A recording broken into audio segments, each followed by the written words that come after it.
과 복음 5번째 시간입니다. 첫 번째, 이 전체의 핵심은 성화입니다. 성화. 1번 신자의 영적 싸움. 1번 신자의 영적 싸움. 신자가 되면 전혀 알지 못하던 새로운 싸움을 경험하게 됩니다. 그 싸움이 뭘까요? 신자가 되어서 우리가 경험하게 되는 전혀 새로운 싸움. 무엇과의 싸움입니까? 무엇과의 싸움이요? 죄와의 싸움. 그렇죠. 장로님 죄라고 하신 거죠? 잘하셨어요. 장로님이 대답을 잘 하셔요. 자주 맞으세요. 죄와의 싸움. 아니 늘 맞지는 않으시잖아요. 잘하셨어요. 죄와의 싸움. 너무 좋아서 그런 거예요. 장로님을 응원하고. 죄와의 싸움. 잘 맞추셔서 그런 거예요. 마귀와의 싸움, 죄와의 싸움. 자, 회심하기 전에 여러분과 제가 예수 믿기 전에 이 싸움이 있었어요? 없었어요? 예수 믿기 전에는 이 싸움이 있었어요? 없었어요? 없었죠. 당연히 없었죠. 왜 없습니까? 내가 마귀 편이니까. 마귀가 내 편이고 같은 편끼리 싸울 리가 없잖아요. 그 속에 있었으니까. 자, 그런데 그 마귀의 편에 있다가 예수 편으로 옮겨온 거예요. 그러니 마귀가 가만히 있겠습니까? 가만히 둘 리가 없죠. 계속해서 싸움이 붙죠. 마귀와의 싸움이 있다. 허물과 죄로 죽은 자요, 공중의 권세 잡은 자인 마귀를 여러분과 제가 섬기고 살면서 육체의 욕심을 따라 살고 마음에 원하는 대로 하면서 그래서 본질상 진노의 자녀였죠. 이게 에베소서 2장 1절부터 3절까지 내용입니다. 여러분과 제가 과거에 다 이랬다. 누구든지 예외 없이 이랬다 하는 것입니다. 그러나 이 사람이 예수를 믿습니다. 이랬던 여러분과 제가 신자가 됩니다. 하나님의 자녀가 되는 순간부터 새로운 싸움을 경험하게 됩니다. 자, 여기서 만약에 내가 그런 싸움을 경험하지 못했다. 그럼 뭡니까? 나는 내가 회심하지 못했을 수도 있다. 이렇게 생각하시면 됩니다. 이 싸움은 반드시 일어나야만 하는 싸움인 거거든요. 죄와의 싸움. 옛날에는 죄가 좋았습니다. 옛날에는 마음에 거스리는 거 별로 없었습니다. 그냥 걸리지만 않으면 됐고 다 이렇게 살았습니다. 그런데 신자가 되고 나니까 그렇지가 않습니다. 누가 보는 사람이 없어도 마찬가지고 가정은 내가 지키려고 애를 쓰고 신자가 직장 생활에서 부정, 비리, 연루되는 거 안 하려고 하고 안 하고 싶고 왜? 하나님이 보시니까 이렇게 됩니다. 그러니까 우리는 어쩔 수 없이 참 신자가 되면 그때부터는 죄와의 싸움을 안 싸울래야 안 싸울 수 없는 영적인 상태에 들어가게 되는 거죠. 근데 여기서 중요한 것은 이 죄와의 싸움이라고 할 때 이것이 똑같은 동등한 두 세력 사이의 싸움이 아니라라고 하는 것입니다. 다릅니다. 먼저는 신자 자신과 몸 안에 있는 죄와의 싸움입니다. 나와 마귀와의 싸움 이렇게 보기보다는 일단은 나와 신자 자신과 내 속에 있는 죄와의 싸움이 되는 것입니다. 우리 갈라디아서 5장 16절, 17절 그 뒤쪽에 있죠. 갈라디아서 5장 16절, 17절 같이 읽겠습니다. 시작. 내가 이르노니 너희는 성령을 따라 행하라. 그리하면 육체의 욕심을 이루지 아니하리라. 육체의 소욕은 성령을 거스르고 성령은 육체를 거스르나니 이 둘이 서로 대적하므로 너희가 원하는 것을 하지 못하게 하려 함이니라. 아멘. 이게 이런 일이 누구 속에 일어난다는 얘기입니까? 신자 속에 이런 일이 일어난다는 거죠. 너희는 성령을 따라 행하라. 그리하면 육체의 욕심을 이루지 않는데 육체의 소욕, 욕심은 성령을 거스르고 성령은 육체를 거스른다. 성령과 육체의 욕망, 욕심은 안 맞는 거죠. 서로 적대적이고 반대가 되는 거죠. 이 둘이 서로 대적한다. 서로 대적하고 싸운다. 그게 어디에서 일어나는가? 우리 속에서 일어난다. 이 말을 하는 것입니다. 성령의 지배를 받는 신자 자신이 자신의 죽을 몸 안에 있는 죄와 싸우는 것입니다. 지난주에도 말씀을 드렸죠. 우리는 육체를 입고 있는데 다시 여러분과 제가 구원 받았습니까? 구원 받지 못했습니까? 구원 받았죠. 여러분이 구원이 온전한 구원, 100% 구원입니까? 절반의 구원입니까? 여러분의 구원이 온전한 구원이에요? 절반의 구원이에요? 왜 절반의 구원입니까? 장로님, 왜 절반의 구원이죠? 일주일에도 금방 이렇게 잊어버리실 수가 있구나. 우리가 왜 절반이라고 지난주에 표현을 했죠?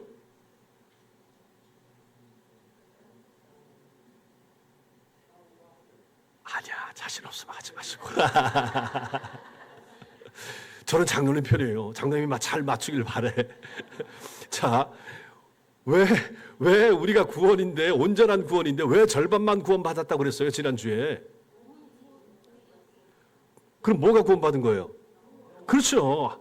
이게 뭐가 어려워요? 영혼은 이미 구원받았고 육체는 아직 안 받았고, 육체의 구원은 언제 받습니까? 죽을 때. 얼마나 쉬워요. 그러니까 우리의 구원은, 영혼의 구원은 온전한 구원이에요. 그러나 우리는 지금 우리는 어떻게 살고 있습니까? 몸과 영혼을 같이 가지고 살고 있죠.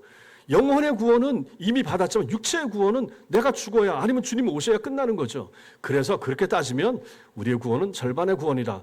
영혼의 구원만 얘기하면 우리의 구원은 어떤 구원입니까? 온전한 구원, 완전한 구원, 100% 구원인 거죠. 여기서 흔들리면 안 된다. 이것은 틀림없다. 그렇게 말씀을 드렸습니다. 자, 그런데 우리가 몸을 가지고 삽니다. 그러니 이 몸 때문에 항상 문제가 생기는 거죠. 이 몸. 우리 몸 속에 뭐가 있습니까? 우리 몸 속에 죄가 붙어 있는 거예요, 이게. 근데 이 죄가 무슨 신장 떼내듯이 그냥 잘라내면 좋겠는데 그렇게 할 수 있는 부분이 아닌 거예요. DNA 형태, 영적인 DNA로 우리 속에 있기 때문에 이거 어떻게 제거하기가 어렵다라고 하는 것입니다.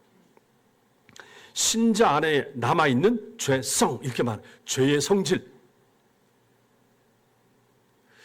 그래서 우리가 죄를 짓는다라고 할 때 환경 때문에 죄를 짓기도 하고, 마귀가 우리를 시험해서 죄를 짓기도 하고, 우리 속에 있는 죄성 때문에 죄를 짓게도 되는 거죠.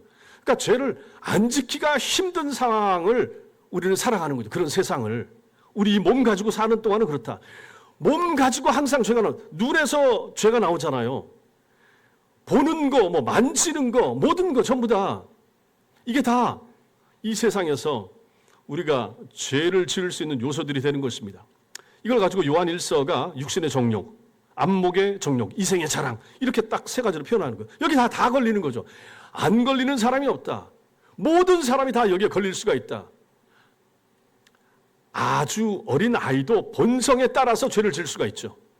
어렸을 때도 1살, 2살 이럴 때도 본성에 따라서 더 자기 것만 챙기려고 하고 더 먹으려고 하고 때를 쓰거나 이런 것은 충분히 죄라고 볼 수가 있죠. 아주 연세가 드셨음에도 불구하고 또 그런 욕망들은 우리 속에 생길 수가 있다 하는 것입니다.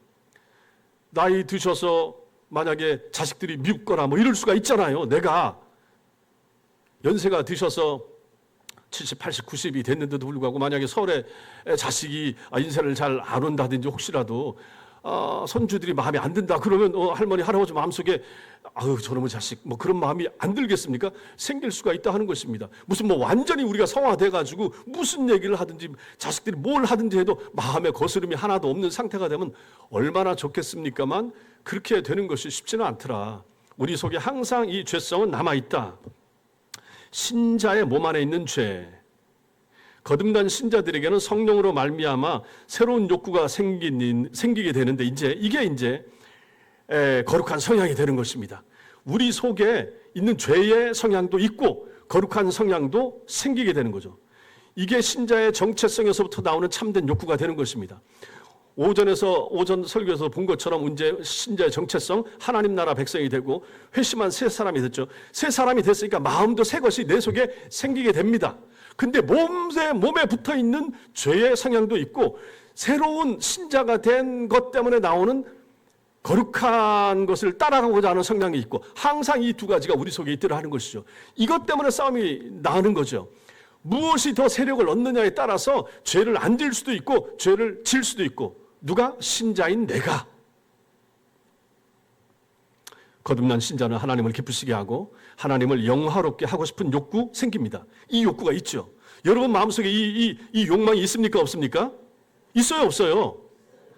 만약에 이게 없으면 어떻게 됩니까? 이게 없는 사람은 그 사람 누구예요? 이게 없으면 그 사람 누구예요? 신자가 아닐 수도 있다. 그렇죠? 회심하지 못할 수도 있다. 아니 생각해 보세요. 여러분들 신자가 되면 찬송을 부르고 싶잖아요. 그렇다고 유행가 부르지 말아야 된다는 얘기는 아니에요. 찬송이 더 좋고 더 감미롭고 내가 흥얼흥얼 거리는데 찬송이나 CCM이 나올 수 있는 거죠. 성경을 읽고 싶다. 거룩한 성향 때문에 말씀을 읽고 싶은 거죠. 설교를 들은 것을 집에 가서 더 복습해보고 싶다. 이런 것도 다 마찬가지인 것이고, 리딩 지저스, 올해는 정말 내가 작정하고 한번 하나님 말씀을 한 번 꼭 읽자, 아니면 2번 읽자. 이러한 거룩한 욕구, 욕망, 신자에게만 생긴다 하는 것입니다. 물론 완전한 신자가 아니어도 하자고 하고 분위기가 그렇고 하니까 그렇게 될 수는 있지만, 이런 성향들이 계속 있다. 교회를 가고 싶다. 교회에서 일을 하고 싶다. 굳은 일이고 남들 잘 안 하는 일이지만 내가 하나님 사랑하니까 내가 시간을 들여서 이거 좀 하고 싶다. 이러한 선한 마음들도 무엇인가 참 신자 속에만 일어나는 그러한 영적인 본능이라 이렇게 볼 수가 있는 것입니다. 물론 그렇다고 해서 이런 것이 전부 다 참된 신자의 확실한 증표입니다. 이렇게 말하기는 어려울 수 있지만 참된 신자가 된 여러분과 저의 마음속에서 일어나는 이러한 성향들은 많을 수밖에 없고, 이런 것이 일어나면 그 사람은 참 신자일 가능성이 굉장히 농후하다, 이렇게는 볼 수가 있는 거죠. 그래서 신자는 그리스도와 연합한 사람이지만 몸을 입고 사는 동안에는 죄를 지을 수가 있다. 이건 부인하면 안 됩니다. 신자가 됐으면 죄 안 진다, 이거 없어요. 다락방 또 구원파 이런 사람들 이걸 갖고 완전주의라고 얘기했죠. 신자가 되면 죄 안 진다. 이거 다 가짜입니다. 다 이거 잘못 가르치는 거라고 그랬죠. 우린 죄를 짓습니다. 항상 죄를 져요. 아무리 거룩한 신자라고 해도 마음에 일어나는 그릇된 살짝 지나가는 생각이라도 그 죄란 말이죠. 지을 수가 있다. 따라서 신자 안에서 일어나는 영적 싸움의 본질은 신자와 신자 몸 안에 죄와의 싸움이기 때문에 이것은 우리 속에 항상 있을 수밖에 없다. 이렇게 보셔야 되고, 신자의 이런 싸움은 우리가 어떻게 묘사를 해볼 수가 있는가? 탈북민을 한번 생각을 해보십시오. 북한에서 탈북해가지고 저 중국, 태국 거쳐서 우리나라에 들어와가지고 시간이 좀 지나서 대한민국 국적을 취득을 했습니다. 합법적 시민이 됐죠. 근데 혹시 이제 여행을 가서 베트남이나 무슨 뭐 이런 데 여행을 갔는데 북한 관리나 중국 공안을 만약 봤다. 그럼 어떻게 되겠습니까? 마음에 옛날 생각이 나면서 두려워하는 마음이 조금은 일어날 수가 있는 거죠. 그런데 실제로는 두려워할 필요가 없죠. 왜 그렇습니까? 이 사람의 신분이 지금 어디죠? 대한민국 사람이 된 거죠. 이제 누가 책임져 줍니까? 대한민국에서 이 사람을 책임져 주는 거죠. 이제 이들에게 어떤 일이 일어날 때 그에 대한 법적인 모든 책임, 권리, 주장할 수 있는 것은 대한민국 정부인 거죠. 비록 이제 이 비유의 한계는 좀 있을 수 있지만 신자가 죄와의 싸움은 이와 같은 것이라 이렇게 이제 표현을 할 수가 있죠. 이 싸움은 우리의 구원을 건 싸움이 아닙니다. 우리는 이미 신자가 됐어요. 우리는 이미 대한민국 국민이 됐어요. 이제 끝난 거예요. 그런데 마음속에 두려움이 저 여행 갔다가 옛날 트라우마 생각나가지고 저 무섭다, 피하고 싶다. 그건 있을 수가 있죠. 그렇다고 해서 그거하고 이제 전혀 상관이 없죠. 그 사람들이 어떻게 할 수도 있는 것도 아니고. 그래서 이 싸움은 하나님께서 그리스도의 복음 안에서 신자에게 주신 자유를 누리고 지키고 살아가는 싸움이 되는 거죠. 이게 바로 성화적 싸움이 되는 것입니다. 우리는 이걸 죄와의 싸움을 싸워야 되는 거죠. 이건 끊임없이 싸울 수밖에 없다. 이게 첫 번째. 두 번째, 신분, 정체성에 대한 인식, 이게 필요합니다. 여러분과 제가 정체성에 대한 인식을 정확히 해야 되고 여기에 따라서 합당한 삶을 살아야 됩니다. 자, 죄와의 싸움에서 승리하는 가장 중요한 요건이 있습니다. 죄와의 싸움을 싸워야 되고, 여러분과 제가 이 몸을 가지고 사는 동안은 죄를 안 지을 수가 없다 그랬죠. 그런데 이 죄를 짓도록 내버려 두면 됩니까? 안 되죠. 그럼 죄와의 싸움을 해야 되는 거죠. 근데 이 죄와의 싸움은 내 속에 있는 죄된 본성과의 싸움, 죄된 본성과 거룩해진 나의 새로워진 본성과의 싸움이 되는 거죠. 자, 이 싸움을 하기에 앞서서 하는데 필요한 것이 있다. 무엇인가? 나를 아는 거죠. 나의 신분을 확인하는 거예요. 다른 말로 나의 정체성을 확인하는 거죠. 내가 누군지를 정확히 아는 것이 필요합니다. 자, 국가대표 선수를 한번 생각을 해보십시오. 올림픽에 나가서 국위를 선양하고 자신도 금메달을 따게 될 그런 위치에 이제 뽑힌 거죠. 국가대표 선수로 선발됐죠. 자, 그럼 국가대표 선수가 됐습니다. 그럼 이 사람은 이제 자기 몸을 어떻게 관리하겠습니까? 더 잘 관리를 하게 되겠죠. 국가대표 선수가 되려고 노력할 때도 노력했겠지만 이제 되고 나면 어떻게 됩니까?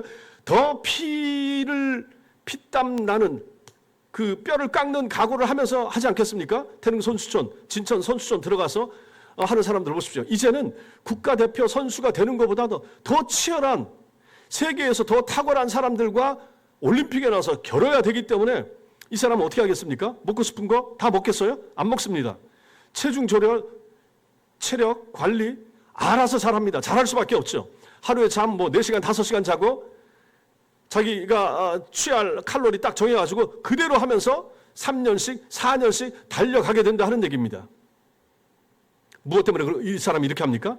나는 국가대표 대한민국의 선수야. 자기의 정체성에 대한 이해가 있기 때문에 나는 대한민국의 명예를 걸고 나가. 내가 이 종목에 나가서 나는 꼭 우승하고 싶어. 금메달 따고 싶어. 하려면 내가 3년을 참아야 돼. 4년을 참아야 돼. 먹고 싶은 거 먹으면 안 되고, 만나고 싶은 친구 만나지 않아야 되고, SNS에 하고 싶은 거 다 끊고 이렇게 한다는 얘기입니다. 뭐 때문에? 정체성 때문에. 어떤 정체성? 대한민국 국가대표라고 하는 정체성 때문에 자기는 자기를 조절하고 컨트롤한다 하는 것입니다. 이것처럼 우리 신자들도 자기 자신의 정체성에 대한 분명한 이해와 인식이 있으면 하게 된다. 무엇을? 싸움을, 죄와의 싸움을 나도 그렇게 한다. 내가 신자가 됐는데, 내가 마귀한테, 내가 신자가 됐는데 내 속에 일어나는 죄성, 내가 그냥 내버려 두겠는가? 가만히 두지 않는다라고 하는 것입니다. 성경 한 군데 로마서 한번 보겠습니다. 로마서 6장 한번 찾아보겠습니다. 앞으로 넘기셔서 고린도전서 앞에 로마서 6장 11절. 로마서 6장 11절. 로마서 6장 11절 같이 읽겠습니다. 시작. 이와 같이 너희도 너희 자신을 죄에 대하여는 죽은 자요 그리스도 예수 안에서 하나님께 대하여는 살아있는 자로 여길지어다. 여길지어다. 여기라. 간주하란 얘기예요. 보세요. 너희도 너희 자신을 죄에 대하여는 어떤 자로? 죄에 대한 어떤 자가 됐습니까? 죽었다는 의미가 뭐죠? 죄에 대해서 죽은 자로 여기라. 이건 무슨 뜻입니까? 죄 때문에 멸망할 수 있다는 얘기입니까? 멸망하지 못한다는 얘기입니까? 멸망하지 못한다는 거예요. 죄하고 우리하고 극단적으로 말하면 상관이 없다는 얘기예요. 우리는 죄를 지었죠. 죄를 짓는데 그 죄가 지옥 가는 죄입니까? 아닙니까? 그거하고 상관이 없잖아요. 땅에서만 우리가 연약하고 실수하고 혹시라도 요 죄를 져서 벌 받으면 땅에서 벌 받고 마는 거예요. 우리가 짓는 죄 때문에 지옥 갑니까? 안 갑니까? 못 가고 안 가는 거예요. 이 문제를 누가 해결해 줬습니까? 예수께서 언제 해결해 줬습니까? 십자가 위에서 이걸 확신한 순간이 언제입니까? 언제 이게 내게 됐어요? 회심한 순간에 이게 내게 된 거죠. 그럼 이미 끝난 거예요. 그래서 너희 자신을 죄에 대하여는 죽은 자요. 죄가 우리를 건드리지 못하는 거예요. 죄가 우리를 끌고 지옥까지 못 간다는 얘기를 이렇게 하고 있는 거예요. 하나만 나타나는 게 아니죠. 자, 이렇게 되면 반대도 나타나죠. 그 반대가 뭡니까? 그리스도 예수 안에서 하나님께 대하여는 어떤 자로? 살아있는 자로. 무엇에 대하여 죽고? 죄에 대하여. 무엇에 대하여 살고? 예수님과 하나님께 대하여는. 자, 이걸 가지고 어떻게 하라는가? 맨 뒤에 여길지어다. 여기다. 여기라. 하나님 관점에서 보란 얘기입니다. 네 편에서 보지 말고 네 편에서 보면 내가 부족해 보이고 야 이거 이러다 큰일 나겠는데 내가 이렇게 죄를 지면 이거 또 지옥 가는 거 아닌가? 그런 생각을 할 수 있는데 그 네 편에서 보니까 그렇지. 그렇게 보지 말란 얘기입니다. 여길지어다. 즉 누구의 관점? 하나님의 관점에서 보라. 하나님의 관점에서 자기 자신, 자기 정체성을 보면 해결되는 거예요. 예, 여러분과 저는 회심했어요. 신자가 됐어요. 죄 짓습니까? 짓죠. 저도 죄 짓습니다. 근데 제가 그 죄 때문에 흔들리고 야 이거 뭐 노심초사합니까? 안 합니다. 할 필요가 없죠. 주님이 그것 때문에 2000년 전에 죽어주시고 그 예수를 내가 믿는데 내 죄 문제 해결된 거예요. 다 끝난 거예요. 내가 연약해서 그럴 수도 있지만 하나님 죄송합니다. 내가 목사답지 못하게 또 이런 잘못된 생각하고 했으니까 하나님 잘못했습니다. 용서해 주세요. 말로 실수한 거 용서해 주옵소서. 어리석은 행동 앞으로는 하지 않도록 주님 지켜주세요. 진심으로 간구하면 끝나는 것입니다. 그게 자백하고 회개하는 거죠. 우리는 이런 정도의 신자가 된 거죠. 이 부분 얘기를 하는 거예요. 여기라, 여길지어다. 세 번째, 신자는 순종의 종으로 의에 이른다. 복음 안에서 신자가 얻은 자유. 자, 이제 우리가 예수를 믿게 되면 어떻게 됩니까? 복음 안에서 자유를 얻게 됩니다. 복음 안에서 참 자유를 얻게 되는 거죠. 근데 이 자유를 잘못 생각하게 되면 어떻게 되는가? 방종하게 되죠. 아, 이제 신자가 됐으니까 뭐 막 살아도 돼. 다락방, 구원파. 만만한 게 다락방하고 구원파. 저 사람들은 끊임없이 욕을 먹어야 돼. 주님 재림할 때까지. 저 사람들은 아주 그냥 아주 잘못된 사람들이라 사람을 방종하게 만들잖아요. 유병원이를 모시고 저 보세요. 엉망으로 사는 사람들. 그래서 저는 가끔 PD수첩 감사하게 생각해요. 교회에 대해서 얘기하니까 참 마음이 안 좋기도 하지만 흉악한 것들, 잘못된 것들 누가 까발려 주진 못하는데 저 기자들이 저렇게 해주니까 유광수 목사하고 이런 사람들 보십시오. 어떻게 목사가 마이바흐를 타며 무슨 뭐 3천만 원짜리, 5천만 원짜리 시계를 그거 어떻게 가질 수가 있다는 말이에요. 그 양심에 화인 맞은 사람들인 거죠. 전혀 상관없게 생각하는 거죠. 그러니까 그 사람들은 성도들한테 헌금을 갈취하는 거죠. 갈취. 아주 나쁜 사람들은 아니겠습니까? 복음을 이용하여 사기꾼들입니다. 영적 사기꾼들입니다. 저 사람들은. 하늘에 싸라고 하면서 자기는 땅에 그토록 이천에도 땅을 그만큼 사다 놓고 말이죠. 온데 부동산. 이런 얘기하면 제가 너무 없어서 막 이런 쪽에서 그렇지. 하긴 없는 사람들이 너무 있는 사람 막 까고 하는데 이것도 좀 썩 바람직한 건 아닌데 어쨌든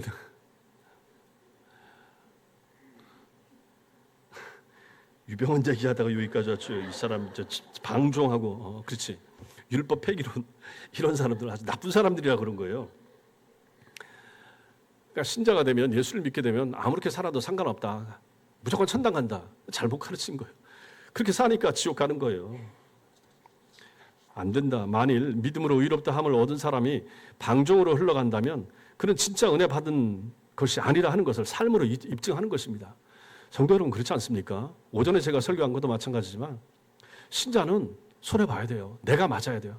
남을 때릴 수 없어요. 내가 돈을 잃지 남의 돈을 갈취할 수가 없어요.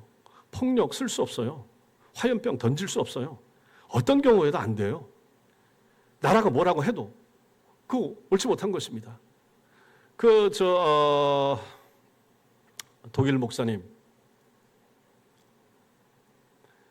목사님 보네퍼 히틀러 암살 모의하다가 들켜서 사형당했죠. 그 마음은 알겠지만 하나님의 합당한 방법이 아니지 않는가 저도 그렇게 생각을 합니다. 기다려야죠. 답답하고 해도 모르죠. 이건 이제 방법론이기 때문에 그건 사람마다 좀 다를 수가 있고 누구는 옳고 누구는 완전히 달랐다 이렇게 이제 말하기는 어렵지만 하여튼 제가 보는 성경에 근거하여 봤을 때는 폭력이나 이런 걸 써서 뭘 한다든지 기독교 신앙을 가지고 십자군 운동도 마찬가지고 이것은 절대로 성경하고 안 맞다. 왜? 길게 들어갈 거 없잖아요. 복잡하게. 예수께서 하신 삶을 보면 주님의 삶이 우리 신자들의 삶의 모형으로서 앞장서 가신 거 아니에요. 주님이 원수를 갚으라고 했습니까? 뭐라고 했습니까? 그런 거 하나도 없잖아요. 다 본인이 껴안고 그렇게 가셨고 예수님 제자들 베드로 마찬가지고 바울도 마찬가지고 아니 주님이 이렇게 가셨고 예수님 제자들 가서 우리도 그 길 가는 게 맞지 않겠습니까? 이 시대에 왜 무기를 쓰고 뭘 하고 그건 옳지 못하다. 그래서는 안 된다 하는 것입니다. 새 사람이 되었기 때문에 새 사람의 윤리, 새 사람의 삶이 요구되는 것입니다. 우리는 새 사람으로 살아야 되는 거죠. 로마서 6장 16절 한번 보겠습니다. 로마서 6장 16절 같이 읽겠습니다. 시작. 너희 자신을 종으로 내주어 누구에게 순종하든지 그 순종함을 받는 자의 종이 되는 줄을 너희가 알지 못하느냐? 혹은 죄의 종으로 사망에 이르고 혹은 순종의 종으로 의에 이르느니라. 신자는 순종을 통하여 구원의 목적인 의의 삶을 살게 된다라고 이렇게 이제 말을 하는 것입니다. 그러니 이게 얼마나 중요한가? 그리고 또 죄의 삭은 사망이요. 이 말씀도 있죠. 하나님의 은사는 그리스도 예수 우리 주 안에 있는 영생이니라. 이 말씀이 이제 23절에 나오는데 로마서 6장 23절 보겠습니다. 로마서 6장 23절 같이 읽겠습니다. 시작. 죄의 삭은 사망이요. 하나님의 은사는 그리스도 예수 우리 주 안에 있는 영생이니라. 아멘. 바울은 죄의 대가, 죄를 지면 죄의 대가는 사망이라 이렇게 말합니다. 그럼 만약에 영생을 설명하려 그러면 논리적으로 따지면 어떻게 해야 되겠습니까? 순종의 삭슨, 순종의 대가는 영생이요. 이렇게 해야 맞는 거 아니겠습니까? 죄의 대가는 사망이요. 순종의 대가는 영생이니 이렇게 해야 논리적으로 맞을 것 같은데 바울은 그렇게 표현 안 하더라 하는 것입니다. 하나님의 은사는 영생이다. 이렇게 이제 얘기하는 거예요. 이거 왜 이렇게 얘기할까요? 은사가 뭡니까? 은사가 뭐예요? 은사가 한 단어, 두 자, 한 글자. 뭐예요? 은사가 뭐예요? 다른 말로? 선물입니다. 선물. 선물은 대가로서 주어지는 게 아니잖아요. 감사한 마음에서 우러나와서 주는 것이 은사고 선물이라고 하는 거죠. 만약에 죄의 대가는 사망이다. 그런데 순종의 대가는 영생이라고 말하면 영생은 어떻게 해야 얻는다는 말이 되는 겁니까? 순종해야 얻는다는 거잖아요. 내가 노력해서 얻는다는 거잖아요.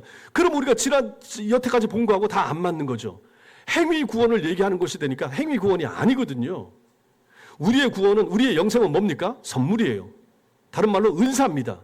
그래서 하나님의 은사는 하고 이렇게 말을 하는 거예요. 죄의 삭슨 사망이요. 이건 틀림없습니다. 죄의 모든 대가는 죽음입니다. 그런데 하나님의 선물은 그리스도 예수 우리 주를 통한 영생이다. 얼마나 분명하게 바울이 이것을 설명을 해주고 있는가 하는 거죠. 만약에 순종의 대가, 보수가 영생이라고 한다. 이건 이신칭의 교리를 부인하는 것이 되는 거죠. 믿음으로 이렇게 된다. 믿음으로 참 신자 된다. 바울이 갈라디아서와 로마서에서 계속 강조하는 것이 이신칭의입니다. 믿음으로만 의롭다함을 받는다. 천국은 의인만 들어간다. 근데 이 의인이 되는 것은 믿음으로 말미암는다. 믿음으로 말미암는다는 것은 행위가 전혀 개입이 안 된다는 얘기입니다. 믿음은 100% 믿음입니다. 99% 믿음의 1% 행위, 이것도 다른 복음이라고 갈라디아서에서 바울이 그토록 얘기한 거예요. 그러니 행위로 뭘 하나님 나라 들어갈 여지를 주는 것은 절대로 바울이 말하고 있는 로마서에서는 절대로 얘기하지 않는다 하는 것입니다. 순종은 생명을 얻기 위해서 하는 것이 아니고 생명을 이미 하나님의 선물로 받았기 때문에 우리가 순종하는 거예요. 신자가 됐기 때문에. 십계명도 마찬가지잖아요. 지켜야 구원 얻는 게 아니라고 말씀을 드리잖아요. 신자가 됐기 때문에 신자의 윤리적 삶에 있어서 기본 준칙 한 10가지 하나님 말씀이 있으니까 이거 가지고 우리가 지키면서 사십시다. 이렇게 하는 거죠. 네 번째, 하나님께서 신자들에게 주시는 율법, 신앙과 구원이, 자, 신앙과 구원 나하기에 달렸다라고 말을 하면 그걸 뭐라고 부르면 됩니까? 그렇게 가르치는 걸 갖고 무슨 주의라고 합니까? 그게 율법주의가 되는 것입니다. 나하기에 달렸다. 신앙, 구원, 나하기에 달렸다. 율법의 원리는 뭐라고 그랬습니까? 내가 잘하면 상 받고 못하면 벌 받고, 잘하면 내가 잘하면 축복받고 못하면 저주받고, 내가 잘하면 살고 못하면 죽고. 이게 전부 다 율법이 얘기하는 거예요. 반면에 복음은 뭐라고 그랬습니까? 복음은 다르라고 그랬죠. 하나님께서 그리스도 예수 안에서 너의 구원을 위해서 필요한 모든 것을 다 이루셨다. 다 이루셨다. 구원은 네가 이루는 것이 아니라 누가 이룬 것이다? 예수께서. 우리가 할 일은 그 예수를 믿기만 하면 된다. 그런데 그 믿음마저 누가 줬다고요? 하나님의 선물이라. 그러니 우리가 한 게 뭐 있습니까? 내 속에 있는, 여러분 속에 있는 믿음도 부모가 모태신앙으로 자녀에게 믿음을 준 것 같아도 실제로 그 신앙, 그 믿음 누가 준 것입니까? 하나님께로부터 온 거예요. 그냥 혈육을 통해서 모태신자라고 하고 유아세례까지 받았지만 그것 때문에 신앙이 유아세례 받음을 통하여 그 아이 속에 엄마의 믿음이 들어간 게 아니라는 얘기입니다. 앞으로 이 아이를 신앙 안에서 내가 엄마로서, 아빠로서, 교인으로서 이 아이를 잘 키우겠습니다. 다짐하고 서약하고 약속하는 시간이 되는 것이지, 그 시간에 무슨 영험한 기운이, 신앙의 기운이 아이 속에 들어간 것은 아니라 하는 것이죠. 모태 신앙이었음에도 불구하고 우리가 보면 주변에서 아직도 교회 안 들어오고 있는 사람이 있잖아요. 많단 말입니다. 물론 언젠가 하나님의 뜻 안에서 돌아오게 될 날이 있을 수 있겠지만, 그래서 복음이 그토록 중요하다. 복음은 항상, 복음은 하나님이 하셨다. 예수님이 하셨다. 이걸 생각하는 것입니다. 너희가 이렇게 해라. 이건 율법의 범주에 속하는 것이죠. 복음이, 자, 그런데 복음이 오기 전의 율법과 복음을 받아들인 우리에게 있어서 율법은 차이가 있죠. 그 차이가 무엇입니까? 이것을 행하라 그러면 살리라. 이것은 율법 오기 전이죠. 근데 지금 은혜 받은 다음에 신자가 된 다음에 받아들이는 율법. 신약 성경에도 율법이 있다고 그랬죠. 그런 거 사랑하라, 뭐 기도하라, 뭐 감사하라, 이거 다 마찬가지라고 했습니다. 이 근거는 다른 거죠. 예수 안에서 우리는 이걸 받아들이는 거죠. 내가 널 위해서 다 했다. 누가? 예수님이. 그러니까 이것을 행하고 살아라. 이렇게 되는 거죠. 구약의 율법은 어떻게 됩니까? 네가 해라. 그럼 네가 산다. 온전히 나한테 달려있는 거예요. 옵션이. 근데 신약은 뭡니까? 너를 위해서 다 이루신 예수를 믿으라. 예수님이 다 하셨다. 예수님이 하신 거예요. 그 안에 있기만 하면 되는 거죠. 그러니 예수 안에 있으면서 행하면서 살라. 그대로 행하지 못해도 상관이 없어요. 주님이 다 이미 우리가 해야 될 부분을 이루셨기 때문에. 복음 안에서 새 사람이 된 신자에게는 그러면 더 이상 이제 신자가 된 여러분과 저한테는 신앙 안에 있고 복음 안에 있으니까 우리한테는 율법이 필요 없는가? 이제 우리한테 율법이 필요합니까? 필요하지 않습니까? 신자가 된 우리한테도 율법이 필요해요? 필요하지 않아요? 왜 필요합니까? 여기서 이제 답을 잘 하셔야 되는 거예요. 왜 필요한가? 왜 우리는 십계명을 주일마다 읽고 낭독하는가? 필요하니까 하겠죠. 왜 필요한가? 이걸 가지고 이제 율법의 세 가지 용도라고 이제 설명을 하는 것입니다.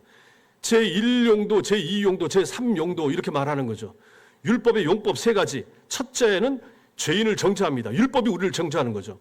너 그거 우상 숭배야. 그거 저 안식일 범한 거야. 정죄하는 기능. 그러니까 이제 그것 때문에 뜨끔뜨끔하면서 이거 하지 말아야 되는 거야. 이게 이제 제1용도. 두 번째는 죄와 악행을 억제합니다. 율법 때문에 이거 하면 걸리는구나. 저쪽 하면 저 말씀에 걸리는구나. 억제하기 위해서 율법을 줬다. 이게 첫 번째, 두 번째 용도입니다. 세 번째가 우리한테 제일 중요하죠.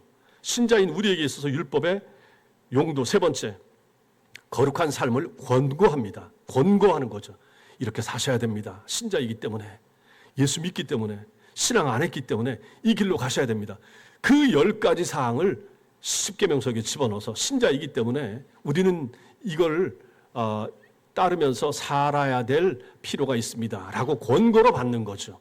그래서 율법은 우리한테 필요한 거죠. 지금 이 시대에도 정죄와 억제와 권고 이 세 가지 역할이 있고 그 중에 가장 중요한 것은 권함을 받으면서 우리가 살기 때문에 그게 이제 기준이 되는 거죠.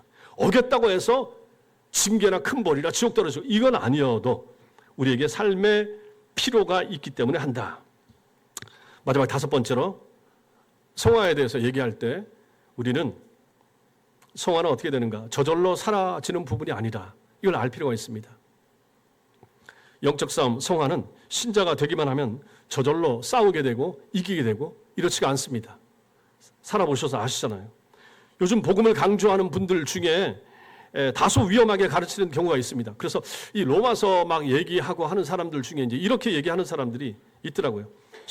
신자가 십자가 복음을 깨달으면 그리스도인의 삶이 저절로 사라지게 된다라고 이렇게 가르칩니다. 아직 복음을 잘 몰라서 그렇지 복음만 정확히 알기만 하면 그 복음이 내 속에서 살게 힘을 줘.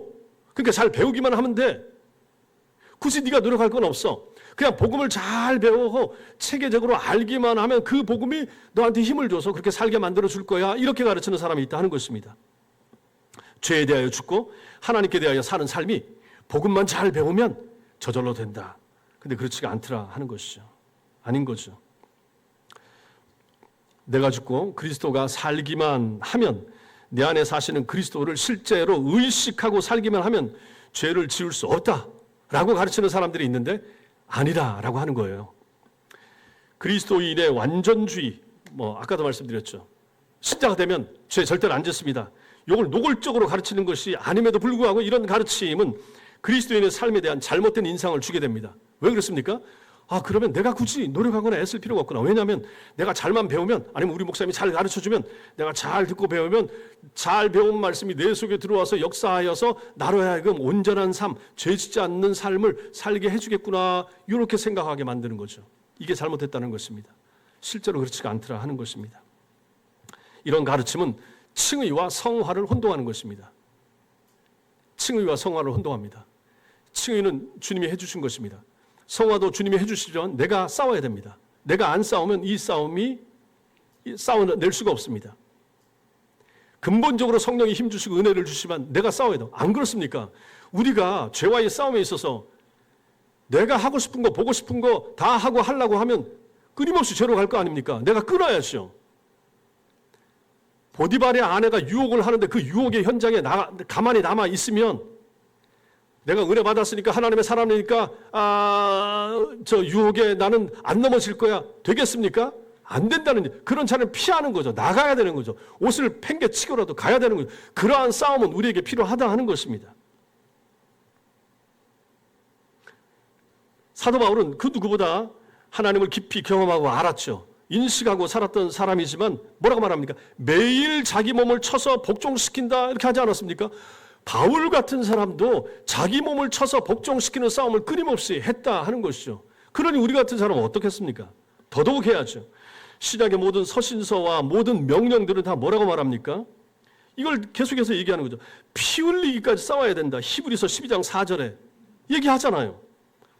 에베소서 6장 13절에 하나님의 전신갑주를 입고 마귀를 대적하여 싸우라.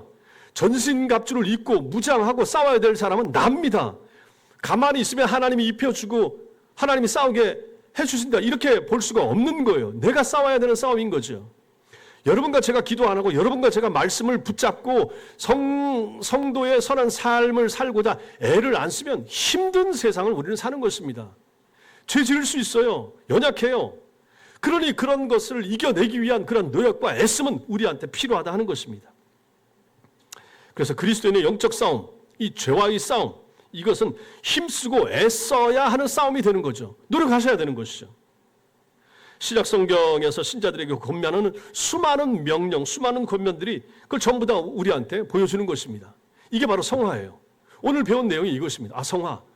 너무 감사하다. 신자됨, 이건 하나님의 100% 은혜고, 성화된 다음에 우리의 삶은 내가 노력하고 하나님의 은혜를 구하면서 가야 되는 싸움이 되는 것이죠. 이것은 여기 있는 여러분과 저 다 마찬가지입니다. 이 성화적 삶, 이것은 끊임없이 주님 나라 갈 때까지 우리는 싸워야 됩니다. 그래서 이 싸움이 힘든 것이죠. 이 죄와의 싸움, 아까도 말씀드렸죠. 우리 속에 있는 죄성과의 싸움이 되는 거죠.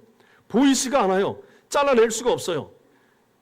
남을 시기하는 마음이나 미워하는 마음이 내 속에서 일어나는 거, 이게 뭐 보여야 잘라내죠. 잘라낼 수 있는 부분이 아니더라는 거죠. 하나님 앞에 은혜를 구하고 하나님의 놀라운 은총 가운데서 그런 생각들이 다시 들지 않도록, 오히려 반대로 그 사람을 축복하고 그 사람을 품어 안을 수 있는 그러한 마음, 선한 마음, 사랑하는 마음을 주세요라고 끊임없이 노력했을 때 어느 순간에 하나님의 은혜로 그렇게 될 수 있는 여지가 있게 되는 거지, 나 혼자 힘으로는 할 수 있는 그런 부분이 아니더라 하는 것입니다. 그래서 신앙생활이 실제로 힘들고 어려운 것입니다. 멀기도 하고, 그러나 이 싸움을 잘 싸워야 되는 것이죠. 참 신자들은 다 승리합니다. 승리할 수밖에 없고, 근데 힘들어요. 마치기까지, 신앙생활 끝까지 갈 때까지, 교회생활 다 끝날 때까지 힘들고 어려운 싸움이다. 그러나 우리는 이 싸움을 싸워야 되고 이겨내야만 된다 하는 것이고, 이길 수밖에 없고, 왜? 성령이 도우시고 힘주시니까. 여러분과 제가 항상 이 성화적 삶, 성화의 싸움, 이 싸움 끝까지 잘 하시고 마침내 승리하는 하나님의 사람들 다 되시기 바랍니다.